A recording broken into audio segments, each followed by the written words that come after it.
Baik anak-anak, pada kesempatan kali ini kita akan belajar mengenai hukum dasar kimia. Hukum dasar kimia yang akan kita pelajari ini nanti ada 5 ya. Yang pertama adalah hukum kekekalan massa yang digagas oleh Lavoisier. Kemudian yang kedua adalah hukum perbandingan tetap, digagas oleh Proust. Yang ketiga hukum perbandingan berganda, digagas oleh Dalton. Keempat hukum perbandingan volume, digagas oleh Gay-Lussac. Dan yang kelima hukum Avogadro atau hipotesis Avogadro, dan penggagasnya sendiri itu adalah Avogadro. Nah, baik kita ke hukum yang pertama ya, hukum kekekalan massa atau biasa kita sebut juga hukum Lavoisier. Jadi beliau ini adalah ilmuwan dari Perancis, itu menyatakan bahwa massa zat sebelum dan sesudah reaksi sama. Nah, jadi contohnya di sini ada 2SO2 bereaksi dengan O2 menghasilkan 2SO3. Nah, misal SO2 yang bereaksi di sini adalah 4 gram ya. Dan O2 yang bereaksi 8 gram. Nah, maka SO3 yang terbentuk itu ada berapa gram? 4 gram bereaksi dengan 8 gram. Berarti yang terbentuk adalah 12 gram ya. Karena 4 ditambah 8, 12. Untuk contoh soalnya, sebanyak 3 gram gas hidrogen bereaksi dengan 24 gram gas oksigen dalam ruang tertutup menghasilkan air dengan reaksi H2 plus setengah O2 menjadi H2O. Berapa gram air yang terbentuk dari reaksi tersebut? Nah, di sini kita lihat ya, hidrogen ada 3 gram. Hidrogen itu berarti H2 ya, sebanyak 3 gram. Kemudian oksigennya itu 24 gram. Oksigen itu berarti O2 ya, ada 24 gram. Nah, yang ditanyakan airnya tuh yang terbentuk ada berapa gram? Berarti caranya sama seperti tadi ya. Massa sebelum dan sesudah kan sama. Nah, sebelum itu kan ada 3 dan 24, berarti 27 ya. Berarti sesudahnya juga ada 27 gram. Berarti air yang terbentuk itu ada 27 gram. Nah, itu untuk hukum Lavoisier. Kemudian yang kedua adalah hukum perbandingan tetap atau hukum Proust. Proust, beliau ini adalah ilmuwan dari Perancis juga. Itu menyatakan bahwa dalam suatu senyawa, perbandingan massa unsur-unsur penyusunnya selalu tetap. Baik, misal ada ini ya, Mg direaksikan dengan O menghasilkan MgO. Nah, sekarang kita lihat di data yang pertama, itu ada 7 gram Mg direaksikan dengan 4 gram O menghasilkan 11 gram MgO. Kalau 7 ditambah 4, itu hasilnya ada berapa? 11 ya. Nah, ini kan berarti sesuai ya. Berarti nanti perbandingan yang kita pakai adalah yang ini. Sedangkan kalau data yang kedua, 8 ditambah 4 hasilnya adalah 12 ya, harusnya di sini 11. Berarti bukan yang ini ya perbandingannya akan kita pakai. Kemudian yang ketiga, 14 ditambah 9 itu kan hasilnya 23. Sedangkan ini 22, berarti bukan yang ini juga. Kemudian yang keempat, 22 ditambah 14 itu kan hasilnya harusnya 36 ya. Di sini 33. Berarti bukan yang ini juga. Nah, berarti perbandingan yang kita pakai itu yang pertama. 7 banding 4 ya, berarti perbandingannya. 7 banding 4. Nah, sekarang kita lihat yang data yang kedua. Di sini kan 8 gram Mg direaksikan dengan 4 gram O. Nah, agar nanti tidak ada sisa, harusnya Mg-nya itu ada berapa gram? 7 ya, biar perbandingannya 7 banding 4. Nah, kalau Mg-nya 7, O-nya 4, itu kan hasilnya jadi 11 gram. Kan jadinya tidak ada sisa. Nah, sedangkan ini yang direaksikan 8 gram Mg-nya. Berarti kan sisa 1 gram ya Mg-nya. Kemudian di data yang ketiga, itu 14 gram Mg dan 9 gram O. Nah, ini biar hasilnya itu, hasil perbandingannya itu 7 banding 4, harusnya berapa dan berapa gram? Ya, berarti O-nya ini harusnya 8 gram ya. Nah, kalau O-nya 8 gram, Mg-nya 14 gram, kan perbandingannya jadi 7:4. Nah, berarti ini yang tersisa adalah O-nya ya, sisanya 1 gram. Nah, kemudian yang terakhir, ini 22 gram Mg dan 14 gram O.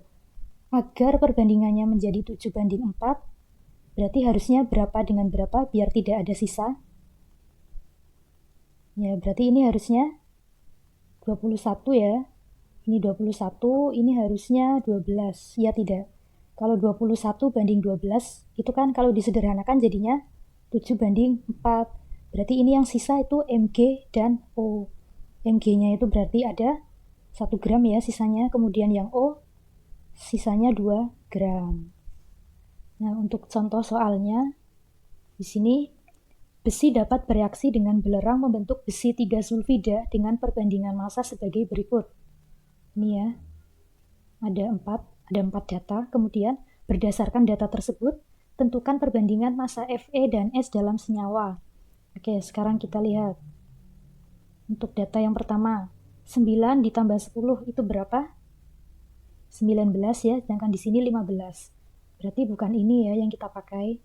Kemudian 15 ditambah 8 itu adalah harusnya 23 ya. Ini kan 20. Berarti bukan yang ini. Yang ketiga, 24 ditambah 12 itu harusnya 36 ya. Ini 30, berarti bukan yang ini. Kemudian yang terakhir, 24 ditambah 16 itu adalah 40 ya. Ini 40, berarti perbandingannya itu yang benar itu yang ini, yang terakhir. Nah, 24 banding 16. Kalau disederhanakan jadinya berapa banding berapa? 3 banding 2. Ya tidak, dibagi 8 kan 3, dibagi 8, 2. Berarti perbandingannya Fe dan S itu adalah 3:2. Nah, sekarang kita lihat dari data yang pertama. Nah, ini 9:10. Agar datanya itu tidak ada sisa, agar datanya itu menjadi 3:2, ini harusnya berapa banding berapa? Ya, ini berarti harusnya 6 ya. Nah, kalau ini 6, S-nya itu 6, berarti kan perbandingannya jadi 3:2. Berarti di sini yang sisa itu adalah S-nya ya. Sisanya itu ada 10 kurangi 6 adalah 4 gram. Kemudian kalau yang kedua, ini 15:8. Biar hasilnya itu 3:2, berarti harusnya di sini berapa gram dengan berapa gram? Oke, berarti ya ini berarti harusnya 12 ya. Nah, kalau ini 12:8, itu kan kalau disederhanakan jadinya 3:2. Oke, berarti yang sisa di sini adalah Fe-nya. Sisanya itu ada 15 kurangi 12, berarti 3 gram ya. Kemudian yang ketiga, 24 gram dan 12 gram. Nah, ini biar perbandingannya itu 3:2, harusnya berapa gram dengan berapa gram?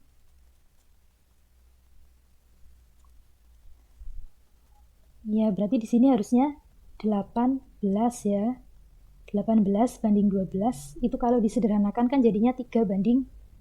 Berarti di sini yang sisa adalah Fe-nya. Sisanya ada berapa? 24 kurangi 18 berarti 6 gram. Ya. Baik, itu untuk hukum Proust. Kemudian yang selanjutnya itu hukum perbandingan berganda atau hukum Dalton. Dalton ini adalah ilmuwan dari Inggris. Pasti kalian sudah familiar ya dengan Dalton. Di semester 1 kan sudah belajar mengenai teori atom Dalton. Nah, kalau dalam hukum dasar kimia ini, Dalton menyatakan bahwa jika dua unsur bereaksi membentuk lebih dari satu senyawa dan massa salah satu unsur dalam senyawa itu tetap, maka perbandingan massa unsur yang kedua dalam senyawa merupakan bilangan bulat sederhana. Oke, misal di sini ada 2 senyawa ya, NO dan NO2. Dan massa kedua senyawa ini sama-sama 100 gram. Nah, tapi dalam senyawa NO ini massa N-nya itu ada 46,7% dan massa O-nya ada 53,3%. Nah, kalau dalam senyawa NO2, massa N-nya itu ada 30,5% dan massa O-nya itu ada 69,5%. Nah, kalau dalam hukum Dalton, kalian misalkan massa N-nya ini kalian jadikan satu ya, dalam senyawa 1 dan senyawa 2. Ini kalian jadikan satu dulu. Nah, kemudian dalam senyawa 1 dulu ya. Ini jika massa N-nya itu 1, berarti massa O-nya menjadi 53,3 dibagi 46,7. Itu hasilnya 1,14. Nah, berarti 46,7 banding 53,3 itu adalah 1 banding 1,14. Kalau dalam senyawa 2, kalau massa N-nya itu 1, maka massa O-nya adalah berarti 69,5 dibagi 30,5. Itu hasilnya adalah 2,28 ya. Nah, berarti massa N-nya kan sama-sama 1. Nah, yang beda kan massa O-nya ini 1,14 banding 2,28. Nah, berarti massa O dalam senyawa pertama, yaitu senyawa NO, banding massa O dalam senyawa kedua, yaitu senyawa NO2, itu perbandingannya kan adalah ini ya, 1,14 banding 2,28. Nah, ini kalau senyawa O yang pertama itu kita jadikan 1, berarti ini jadinya 2,28 dibagi 1,14 itu adalah 2. Nah, berarti perbandingan massa O dalam senyawa pertama dengan massa O dalam senyawa kedua itu adalah 1 banding 2. Dan bisa kita lihat juga di sini NO-nya, O-nya di sini kan 1. Dan ini NO2, O-nya di sini kan ada 2. Untuk contoh soalnya, perbandingan massa S dan O dalam senyawa SO2 dan SO3 adalah sebagai berikut. Ini ya. Jadi dalam senyawa pertama, senyawa SO2, itu S-nya ada 21 gram dan O-nya ada 24 gram. Dalam senyawa yang kedua, yaitu SO3, S-nya itu 35 gram, O-nya 60 gram. Buktikan apakah kedua rumus senyawa tersebut memenuhi hukum Dalton. Berarti caranya sama dengan yang contoh tadi ya. Untuk S-nya, kita misalkan 1 dulu. Ini 1, ini juga 1. Kemudian, nah, O-nya itu, kalau S-nya 1, O-nya jadi berapa? 24 dibagi 21. Itu hasilnya adalah 24 bagi 21. Itu adalah 1,14 ya. Nah, kemudian senyawa yang kedua, kalau S-nya itu 1, berarti O-nya adalah 60 dibagi 35. Hasilnya berapa? 60 bagi 35 itu adalah 1,71. Nah, S-nya kan sudah sama-sama 1 ya. Yang beda kan O-nya 1,14 dan 1,71. Berarti massa O dalam senyawa 1 banding massa O dalam senyawa 2 itu kan berarti adalah 1,14 banding 1,71. Nah, ini kan bentuknya masih desimal. Kalau kita jadikan bilangan bulat, kalau dalam senyawa 1 ini kita jadikan 1, berarti ini adalah 1,71 dibagi 1,14. Hasilnya adalah 1,5 ya. Nah, 1 banding 1,5. Ini kan masih bilangan desimal ya, yang 1,5. Kalau kita jadikan bilangan bulat, itu jadinya berapa? Ya, kita kali 2 ya. Ini jadinya 2 banding 3. Nah, kalau 2 banding 3, ini kan sudah jadi bilangan bulat. Nah, sekarang kita lihat dalam senyawa 1, O-nya ada 2. Oke, dalam senyawa 2, O-nya ada 3. Berarti ini, apakah kedua rumus senyawa tersebut memenuhi hukum Dalton? Iya, berarti memenuhi. Itu untuk hukum Dalton. Kemudian yang keempat itu ada hukum perbandingan volume atau hukum Gay-Lussac. Gay-Lussac ini adalah ilmuwan dari Prancis. Itu menyatakan bahwa volume gas-gas yang bereaksi dengan volume gas-gas hasil reaksi bila diukur pada suhu dan tekanan gas yang sama akan berbanding sebagai bilangan bulat dan sederhana. Oke, misalkan di sini ada 4NH3 ditambah 5O2 menghasilkan 4NO dan 6H2O. Nah, misal diketahui ada 6 liter NH3 yang direaksikan. Berarti O2 yang dibutuhkan untuk reaksi itu berapa liter? Kemudian NO dan H2O yang dihasilkan setelah reaksi itu ada berapa liter? Misalkan begitu.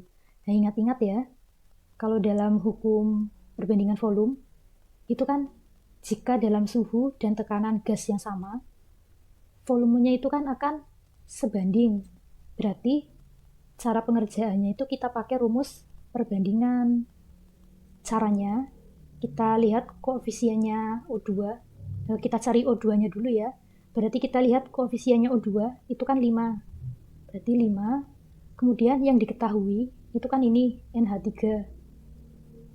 Oke, berarti koefisiennya NH3 itu ada 4, berarti 5/4 dikalikan 6 ya, yang diketahui kan punya NH3 6, berarti dikalikannya 6. Hasilnya berapa?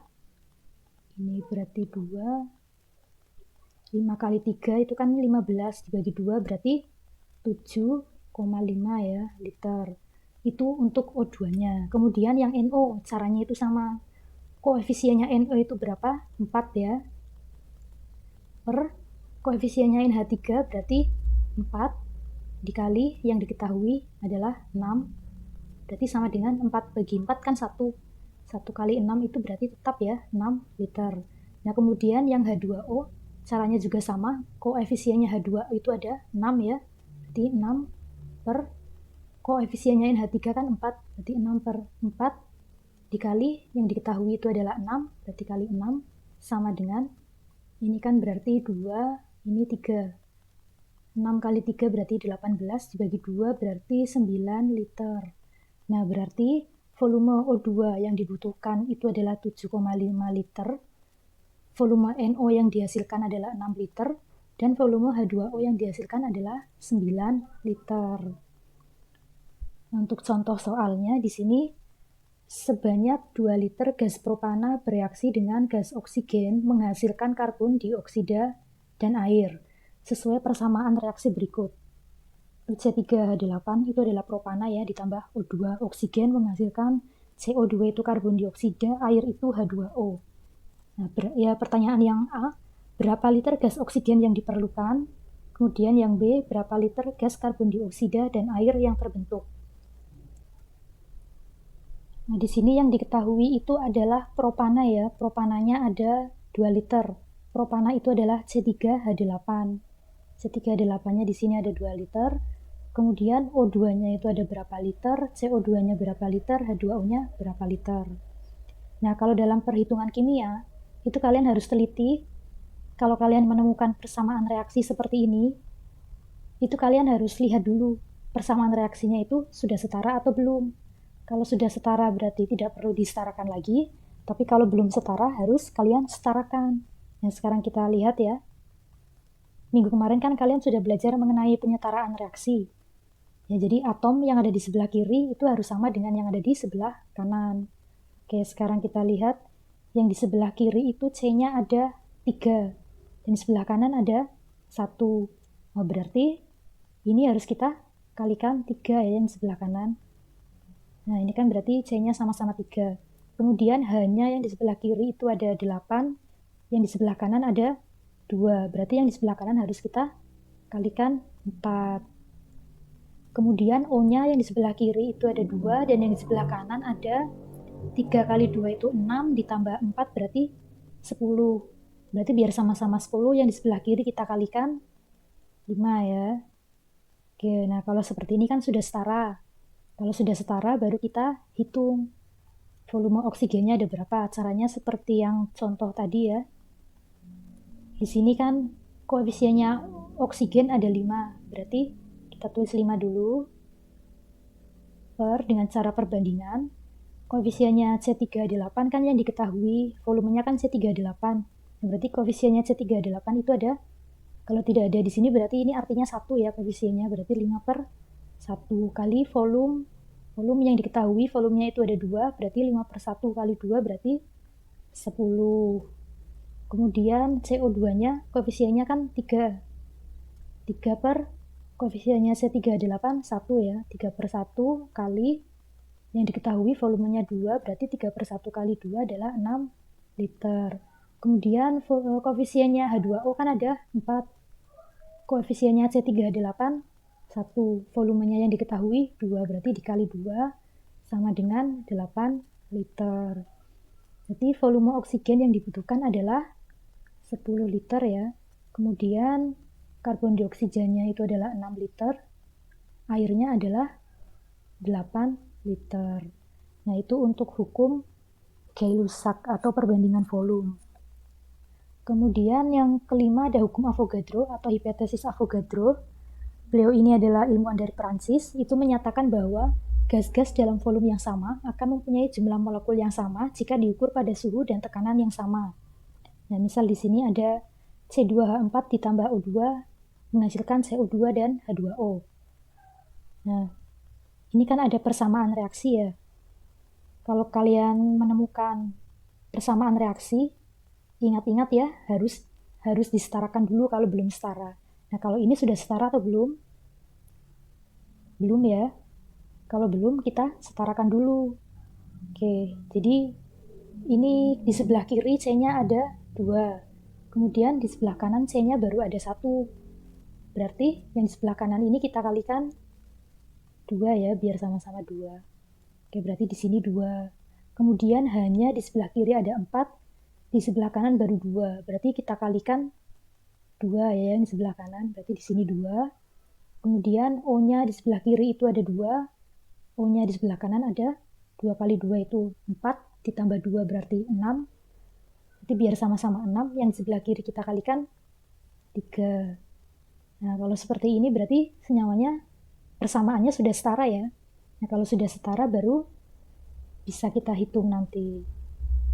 Oke, jadi misalkan di sini diketahui C2H4 itu dalam persamaan reaksi ini diperlukan 9,3 kali 10 pangkat 23 molekul. Berarti O2 yang diperlukan itu ada berapa molekul? CO2 dan H2O yang dihasilkan itu ada berapa molekul? Caranya dengan perbandingan. Sama dengan yang tadi ya caranya. Kita lihat untuk mencari O2-nya dulu, berarti kita lihat koefisiennya O2 kan 3. Berarti 3 per koefisiennya C2H4 1 ya, kali molekulnya yang diketahui ada 9,3 kali 10 pangkat 23. Berarti hasilnya ada berapa molekul? 3 kali 9,3 adalah 27,9 kali 10 pangkat 23 molekul. Oke, nah untuk CO2 berarti caranya sama ya, koefisiennya CO2 kan ada 2. Per koefisiennya C2H4 itu adalah 1 kali 9,3 kali 10 pangkat 23. Berarti sama dengan 2 kali 9,3 itu adalah 18,6 kali 10 pangkat 23 molekul. Kemudian untuk H2O, koefisiennya H2O kan ada 2 per koefisiennya C2H4 itu adalah 1 kali molekulnya yang diketahui. C2H4 itu adalah 9,3 kali 10 pangkat 23. Berarti hasilnya 18,6 ya kali 10 pangkat 23 molekul. Nah, untuk contoh soalnya, sebanyak 2 liter gas nitrogen tepat bereaksi dengan 3 liter gas oksigen membentuk 2 liter gas NaOB dengan reaksi sebagai berikut. N2 tambah O2 menghasilkan NaOB. Jika semuanya diukur pada suhu dan tekanan yang sama, tentukan rumus molekul gas tersebut. Nah, seperti hukum perbandingan volume tadi, jadi kan ini kan suhu dan tekanan yang sama ya, itu berarti volumenya kan sebanding. Nah, berarti ini diketahui 2 liter gas nitrogen N2.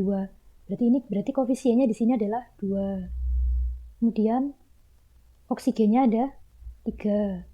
Kemudian NaOB-nya ada 2.